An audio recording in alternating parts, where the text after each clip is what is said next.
Hello learners, कैसे हैं आप सब। आई होप आप सब अच्छे होंगे। आज हम कैमरे में बंद अपाहिज कक्षा 12वीं आरोह भाग 2 से एमसीक्यूज़ देखेंगे। Important MCQs questions.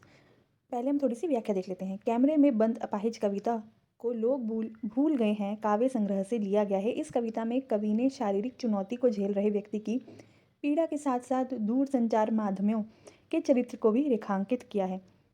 कवि किसी की पीड़ा को दर्शक वर्ग तक पहुंचाने वाले व्यक्ति को उस पीड़ा के प्रति स्वयं संवेदनशील होने तथा दूसरे को संवेदनशील बनाने का दावेदार होना चाहिए। यह कविता टेलीविज़न स्टूडियो के भीतर की दुनिया को समाज के सामने प्रकट करती है, साथ ही उन सभी व्यक्तियों की तरफ इशारा करती है जो दुख, दर्द, यातना, वेदना आदि को बेचना चाहते हैं। चलिए अब हम एमसीक्यूज़ देखते हैं।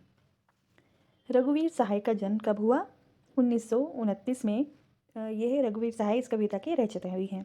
रघुवीर सहाय का निधन कब हुआ? 1990 में।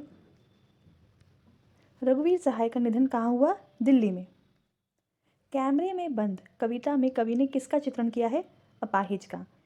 कैमरों में बंद अपाहिज कविता कवि के किस काव्य संग्रह से ली गई है? लोग भूल गए हैं। कैमरे में बंद अपाहिज कविता में हम दूरदर्शन पर क्या बोलेंगे? हम समर्थ और शक्तिवान हैं। कैमरे में बंद अपाहिज किसकी रचना है? रघुवीर सहाय। कैमरे में बंद अपाहिज कविता में हम किस पर बोलेंगे? दूरदर्शन पर। रघुवीर सहाय का जन्म कहाँ हुआ? लखनऊ में। अपाहिज से दूरदर्शन कार्यक्रम संचालक किस प्रकार के प्रश्न पूछता है? अर्थहीन। अपाहिज क्या नहीं बता पाएगा? अपना दुख। कार्यक्रम को रोचक बनाने के लिए अपाहिज को क्या करते हैं? रुला देते हैं। पर्दे पर किसकी कीमत है? वक्त की। कैमरे वाले पर्दे पर अपाहिज क्या दिखाना चाहते हैं? रोने से फूली आंखें। प्रस्तुतकर्ता दर्शकों को क्या रखने के लिए अनुरोध करता है? धैर्य। दूरदर्शन वाले किसकी संवेदना से खिलवाड़ कर रहे हैं? अपाहिज की। दूरदर्शन पर किस उद्देश्य से युक्त कार्यक्रम दिखाया जा रहा है? सामाजिक। प्रस्तुतकर्ता बस करो नहीं, हुआ रहने दो क्यों कहता है? अपाहिज और दर्शक न रोएं। कैमरे में बंद अपाहिज कविता किस पर व्यंग है? दूरदर्शन वालों पर। कैमरे वाले एक और कोशिश क्यों करना चाहते हैं? अपाहिज की अपंगता को उभारने के लिए। कार्यक्रम को समाप्त करते हुए प्रस्तुतकर्ता क्या करेगा? मुस्कुराकर धन्यवाद।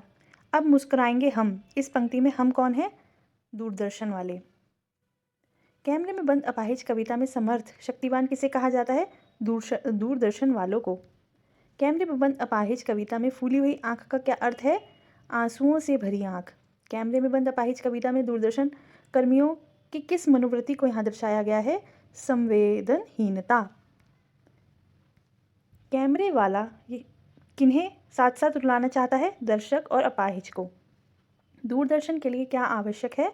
रोचक कार्यक्रम। कैमरे में बंद अपाहिज कविता में किस प्रकार की भाषा का प्रयोग हुआ है? सहज, सरल और सामान्य। कैमरे में बंद अपाहिज कविता किस छंद में रचित है? मुक्तक।